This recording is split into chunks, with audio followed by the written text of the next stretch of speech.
Contra a cultura. O Evangelho clama pelo diferente. 3, 2, 1, gravando. Começando mais um Contra a Cultura, o Evangelho clama pelo diferente, mais um episódio, aliás, último episódio. Game over? Game over para a nossa série Game Over. 13º episódio dessa nossa temporada. Ao longo desses episódios, dessas semanas, 13 semanas aí, pra gente aprender um pouco mais sobre o livro de Apocalipse. Aí você fala, poxa, mas vocês já fizeram uma temporada sobre Apocalipse, precisava de outra? É inesgotável. Você acabou de descobrir que precisava assim, de outras tantas. Muitas outras. Porque a última temporada teve um foco, teve um contexto. Preparação. Uma preparação para o que viria agora. E não foi agora. Apocalipse, foi tudo. É mais o tempo do fim, né? A gente falou sobre o tempo do fim. Agora, perceba que teve episódio aqui que a gente passou voando, correndo, não dá. Falando na velocidade 3 e deixou um monte de coisa pra fora. Exatamente. Entendeu? Aqui, ó, Apocalipse dá pra fazer um ano inteiro e ainda ia sobrar assunto ainda. Com certeza. Obrigada a você aí de casa que sempre acompanha o Contra a Cultura, deixa sua mensagem, participa com a gente, tá lá no podcast, tá ouvindo o Contra a Cultura através da Rádio Novo Tempo, através do Spotify, YouTube, enfim, são vários os meios para você acompanhar o nosso bate-papo e a gente fica muito feliz com o seu feedback e a sua participação aqui com a gente. Bom, 13º episódio, tudo novo, de novo. Outra vez, né? Tudo novo de novo. E nós vamos para o capítulo 19 de Apocalipse. O nosso guia de estudo traz aqui como verso-chave, não o capítulo 19, mas o capítulo 21 de Apocalipse, que a gente vai chegar lá também, né? Resumidamente, o que a gente vai encontrar nesse episódio? Maiara e Isaac. Eu ia falar Maiara Rezende e Isaac Costa. Ó, trocamos de sobrenome, amigo. Aqui e aí? No 19 nós vamos encontrar um momento da volta, né, de Jesus, quando ele vem buscar os remidos. E a gente descobre na Bíblia que Jesus gosta de comida, de festa. Vai ter um banquete. Beleza. E né? gosta tanto que fez a gente sentir fome 3 vezes no dia. Tipo, ó, comam mais vezes. Come aí, né? 3 vezes? 3 manhã, vezes. tarde. Deveria ser, né? Manhã, noite. Né? Aí vem o pecado e deixa com fome toda hora. Toda hora. Não, mas 3 vezes. Por quê? Porque a gente come mal, mas esse é o detalhe. Exato.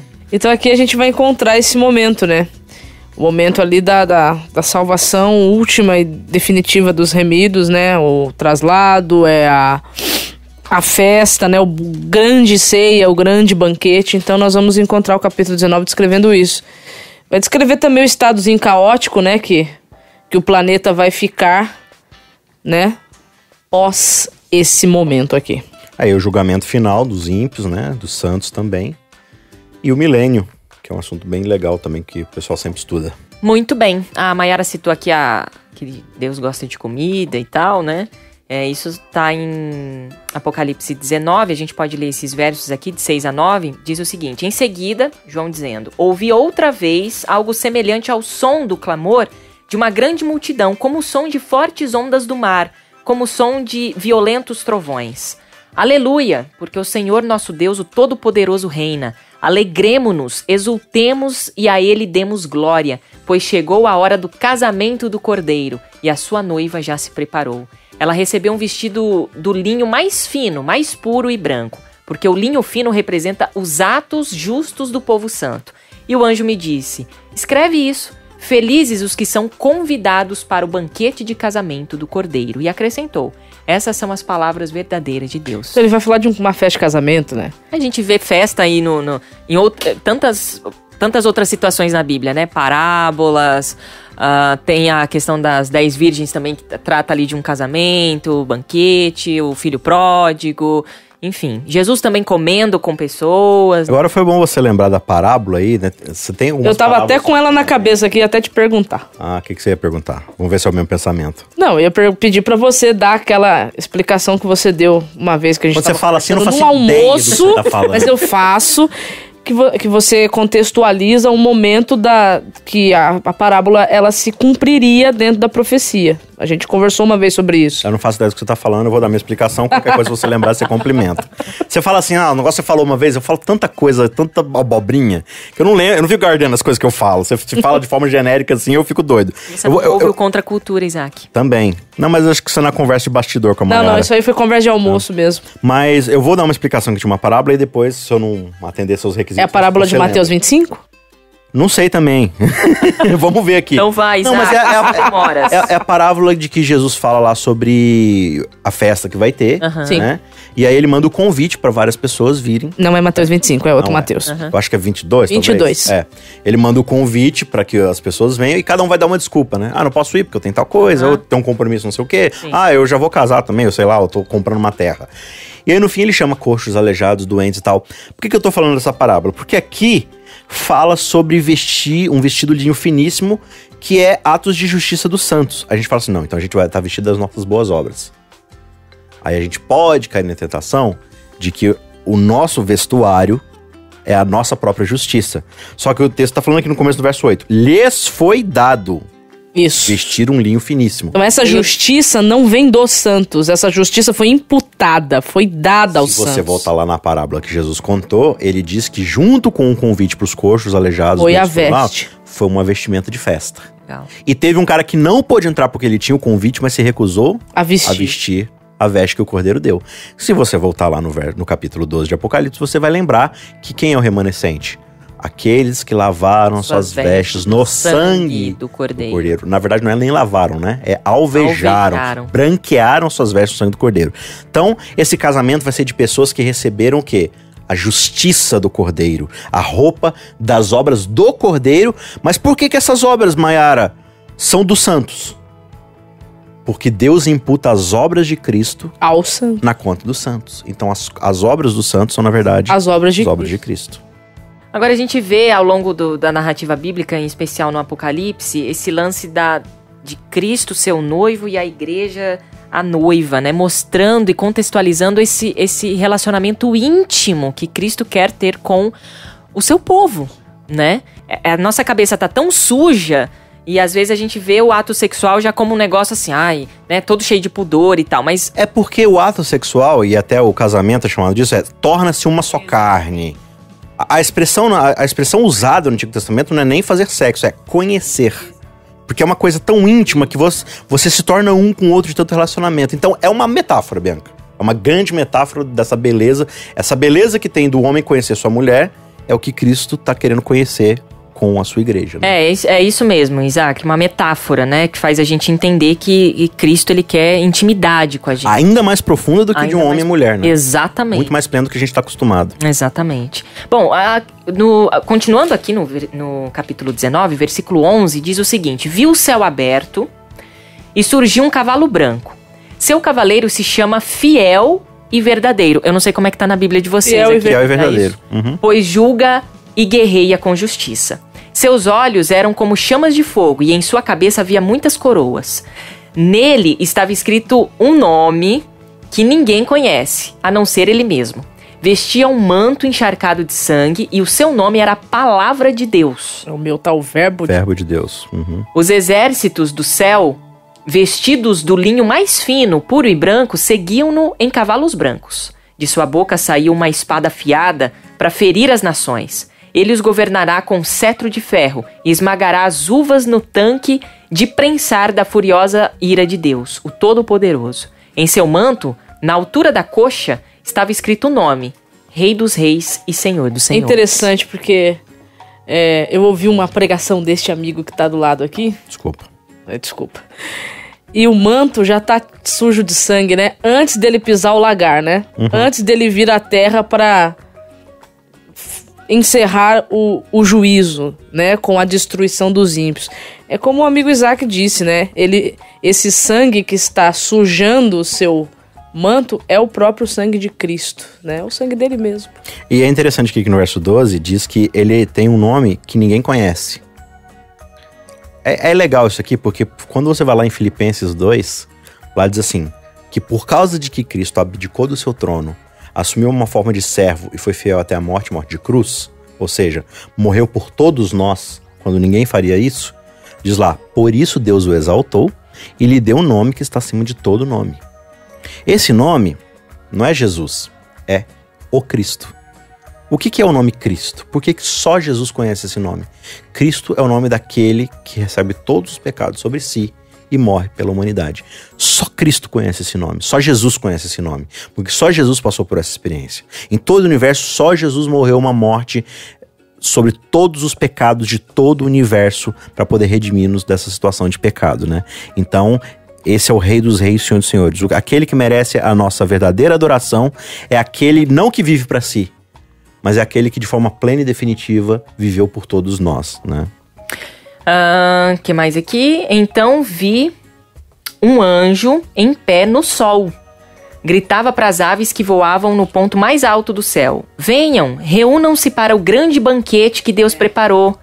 Venham e comam a carne dos reis, dos generais. Esse banquete aqui é sinistro. E dos fortes guerreiros, dos cavalos e dos seus cavaleiros, de toda a humanidade, escravos e livres, pequenos e grandes. Depois vi a besta e os reis da terra e os seus exércitos reunidos para lutarem contra aquele que montava no cavalo e contra o seu exército. Mas a besta foi presa e com ela o falso profeta que fazia sinais em seu nome, sinais que enganaram todos os que haviam recebido a marca da besta e adoravam a sua estátua. Você ia falar do banquete, né, Mayara? Não. Esse banquete aqui é... Esse aqui são 2 banquetes no 19, né? Uhum. Um legal e o outro nem tanto, né? Que é pra comer a comida ruim aqui, né? Veja que a besta e o falso profeta, né, o dragão, todos eles reúnem os exércitos para ir contra Deus, né? Eles ainda não aceitaram a condição de que eles foram derrotados. Olha isso. Né? Apesar Depois de todas tantas as coisas. evidências. Mas o que sobra para eles é morte e destruição, infelizmente. Exato. No versículo 21 a gente encontra isso. Todo o seu exército foi morto com espada afiada que saía da boca daquele que montava no cavalo É branco. interessante que ele associa essa coisa da espada que sai da boca e o seu nome é verbo de Deus, é a palavra de Deus, que já desde a primeira mensagem já está dizendo o quê? Que Deus, que é o Criador, ele é soberano, então a sua palavra é a lei. Então, essa espada que sai da boca dele, o que ela significa? Ela significa a autoridade dele para poder fazer aquilo que todo ser humano desde Adão e Eva tenta fazer, definir o certo e o errado. Mas ele tem essa prerrogativa. Então agora ele vai julgar todas as nações através da ética e da moral plena, que é o caráter de Deus. Então ele faz isso com a sua boca, com a sua palavra. Ele fala, ó, isso aqui é errado. Por quê? Porque eu sou soberano para dizer que isso aqui é errado. Isso aqui é certo, porque eu sou soberano para dizer que isso aqui é certo. E vocês vão ser julgados não com aquilo que vocês acreditam, mas com aquilo que de fato o é. A palavra de Deus, né? O verbo de Deus. E é isso que vai acontecer com eles. Eles vão ser julgados de acordo com a verdade divina, né? E aí segue aqui o capítulo 20, pra gente falar sobre o milênio. Então vi um anjo descer do céu, trazendo na mão a chave do abismo e uma grande corrente. Ele prendeu o dragão, a antiga serpente, que é o diabo, Satanás, e o acorrentou por 1000 anos.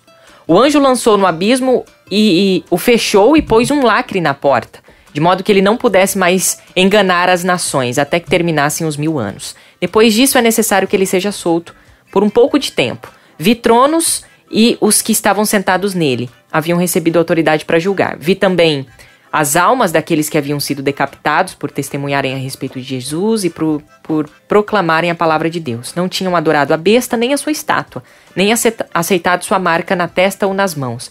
Eles ressuscitaram e reinaram com Cristo por 1000 anos. Aqui é o famoso texto do milênio, né? Que aí existe muita especulação, eu vou colocar assim, porque como é uma profecia que ainda não se cumpriu, então eu posso tratar qualquer tentativa de dogmatizá-la como especulação. Existe muita especulação em relação a se os 1000 anos são literais ou não, né? Aí tem uma série de fatores, né, que as pessoas usam para poder dizer que é e outras pessoas, enfim, para dizer que não é. Mas eu acho que o ponto alto aqui não é se os 1000 anos são realmente literais 1000 anos, mas ele tá mostrando aqui uma circunstância que vai acontecer. Satanás, ele vai ficar sem ter o que fazer, né? Porque vai estar todo mundo morto, né? E aí mostra também que nem Satanás não aceitou a derrota dele, né? Eu imagino que seja o tempo que esse milênio represente, ele ainda vai ter um tempo para pensar, né? Como é que eu faço para reverter a minha situação, porque agora deu ruim para mim. Ficou ruim, agora o negócio ficou feio. Eu tô sozinho, não tem mais ninguém, tá todo mundo morto, tá um marasmo, a terra tá um caos. Eu tô aqui, o que eu faço agora? né? O que vai acontecer? Acabou pra mim. Não tem mais esperança. Satanás não desiste nunca. Não, esse é brasileiro mesmo, né? Como diz certa música aí, né? E é interessante que, tipo assim, aqui ele tá falando sobre duas mortes, né? Aliás, duas ressurreições. Uma ressurreição antes do milênio. E aí ele diz o texto, né? Bem-aventurado aquele que ressuscita antes, porque ele não vai experimentar a segunda morte. Porque, na verdade, o que vai acontecer? Vai ter uma segunda ressurreição pós-milênio, que é daqueles ímpios que receberam a marca, né, e tudo, e esses vão sofrer uma segunda morte, outra vez. Todos eles vão ser ressuscitados, né, todos os que morreram ímpios vão ser ressuscitados de uma vez, para receber o juízo final, para receber a sentença do seu pecado, e todos eles vão entender, de fato, por que eles estão ali e tal. Mas antes disso, acontecem algumas informações que a gente vai ver aí no verso 7. Verso 7. Quando terminarem os 1000 anos, Satanás será solto da prisão e sairá para enganar as nações, Gog e Magog. É como se fosse do Oiapoque ao Chuí, de um extremo ao outro. Em todas as extremidades da terra. Ele as reunirá para a batalha, um exército poderoso, incontável como a areia da praia. Subiram pela vasta planície da terra e cercaram o acampamento do povo santo e a cidade amada. Ou seja, uma multidão contra um acampamento, né? Você vê a proporção. Mas fogo desceu do céu e os consumiu.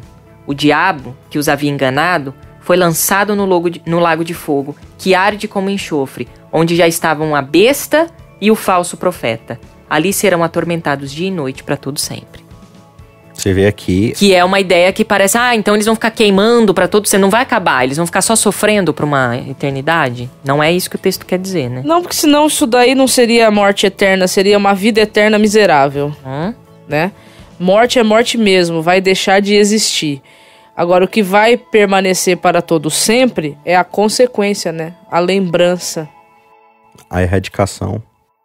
Ou seja, exatamente. Os santos, eles vão... não vai chegar que nem Nibs, Homens de Preto, né? Chega e tira aquela fotinha lá e fala assim, você tá vendo tudo isso que você viveu? Tudo que aconteceu no planeta? Apaga. Aí, não vai ser isso, né? A gente vai ter essa memória, vai...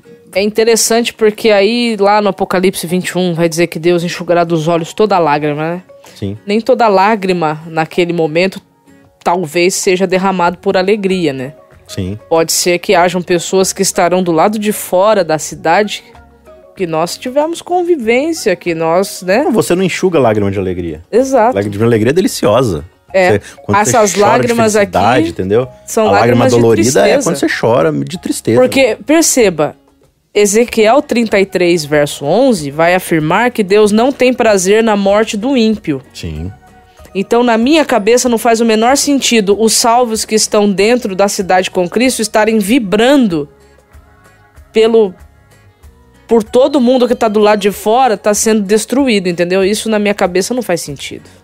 Então as lágrimas serão sim de tristeza, de dor, porque vai ficar evidente para todos que todo mundo recebeu oportunidade, que todo mundo teve uma chance. E aí tem esse período de 1000 anos que também vai ser pra gente entender tudo o que aconteceu, né? Os 1000 anos são muito interessantes porque, primeiro, você vai julgar aquilo que aconteceu, né? Então você tem gente que tá lá e você não sabia que estaria, gente que tá lá, que não tá lá e você julgou que estaria. Mas a maior surpresa de todos é você tá lá pra começo de conversa, né? Eu tô aqui, o que eu tô fazendo aqui? O que eu tô fazendo meu aqui? sangue. Aí você se prostra diante de Deus. Chora. Mas também, por exemplo... Senhor, mas aquela vez que eu sofri tudo aquilo, não tinha um jeito de eu ter feito melhor? Lê o livro aí. Aí você vai ver tudo que aconteceu. Eu falo, nossa, isso aqui foi o melhor que Deus poderia ter feito na minha vida naquela situação, né? E todo mundo vai ter esses 1000 anos aí pra poder entender, né? E aqui eu pontuo o seguinte, não é... A ideia não é que você vai ter, tipo, um ponto... Não, você tem 1000 anos pra se convencer. Se não der... Não, a ideia é que nesse período vai ser o suficiente pra gente... Olha, então, o milênio, tudo que aconteceu, de fato, Deus agiu com justiça na melhor das hipóteses em tudo. Então o milênio carrega esse sentido.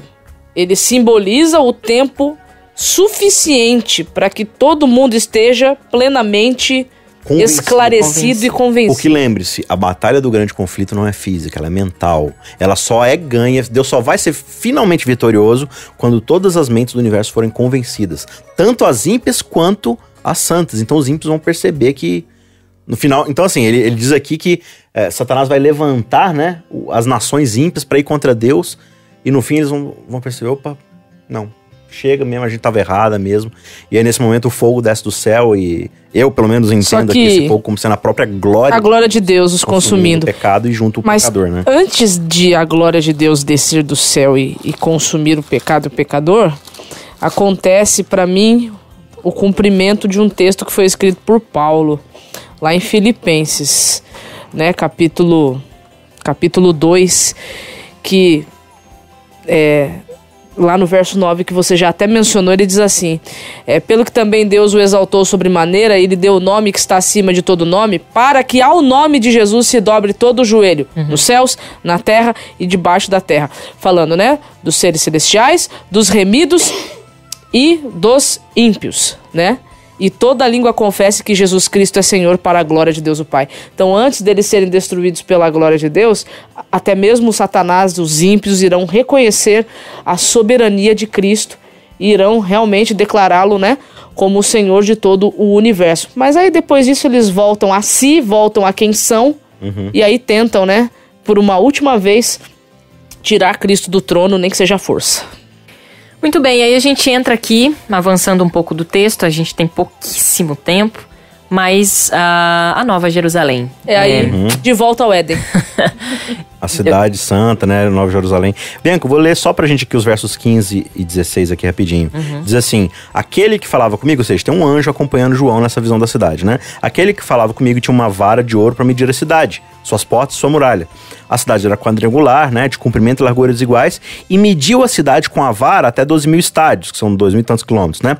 O seu comprimento, largura e altura são iguais, ou seja, a cidade celestial, Nova Jerusalém, tem altura, base, altura e comprimento iguais. Se você lembra de matemática, você vai lembrar que isso aí é um cubo perfeito. Altura, largura e...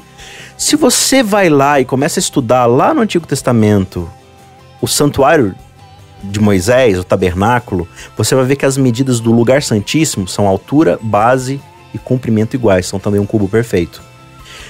Ou seja, você tem essa ideia de que lá no Éden, você tem um jardim ali, que é a presença de Deus na terra. É o Santíssimo, o lugar onde Deus se manifesta para estar com Adão e Eva. Só que eles precisam ser expulsos após o pecado porque não podem mais ficar na presença de Deus, certo? E aí você tem o Santíssimo, onde Deus vai estar com o seu povo, mas sem a presença do povo. Ele entra lá no Santíssimo, nesse cubo perfeito, só ele pode ficar lá. Qualquer um que entrar vai ser fulminado por causa do pecado e da glória de Deus. Agora a gente está dizendo que o Santíssimo vai ser o lugar onde o próprio povo de Deus vai morar, na presença de Deus, dos santos e do Cordeiro.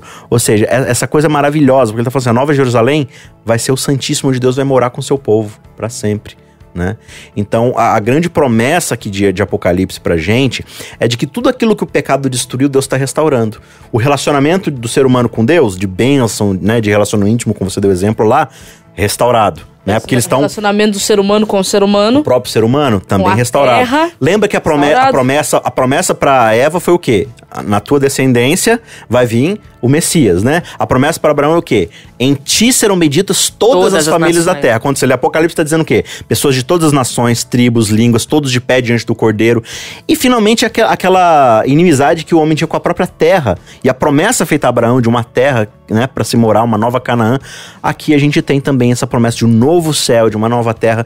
Tudo que o pecado destruiu, Deus vai agora restaurar e fazer perfeito novamente. E eles vão estar para sempre unidos. Tudo novo, de novo. E aí Apocalipse termina aqui, João dizendo, né? E se alguém retirar qualquer uma das palavras desse livro da profecia, Deus lhe retirará a participação na árvore da vida e na cidade santa descritas nesse livro. Aquele que é testemunha fiel de todas as coisas, de todas essas coisas diz: sim, venho em breve. Amém, vem Senhor Jesus. Amém. Que a graça do Senhor Jesus esteja com todos vocês. Amém. Assim termina a nossa série, assim termina o nosso bate-papo sobre Apocalipse. Dá pra ouvir de novo, né? Dá pra recapitular as coisas e, enfim... eu tava olhando pra câmera aqui, porque, na verdade... A bateria já acabou faz tempo. Já. Você que tá assistindo, você que acompanhou o vídeo, então tá uma tardinha aí, né? Enfim, muito obrigada pela temporada, né? Toda essa temporada. Segue-se aí os estudos e nosso bate-papo também sobre um outro assunto numa nova temporada, tá bom? Maiara, valeu. Valeu, super valeu. Isaac. Valeu, gente. Obrigada a você aí de casa, muito obrigada, Deus te abençoe e até a próxima. Contra a cultura. O Evangelho clama pelo diferente.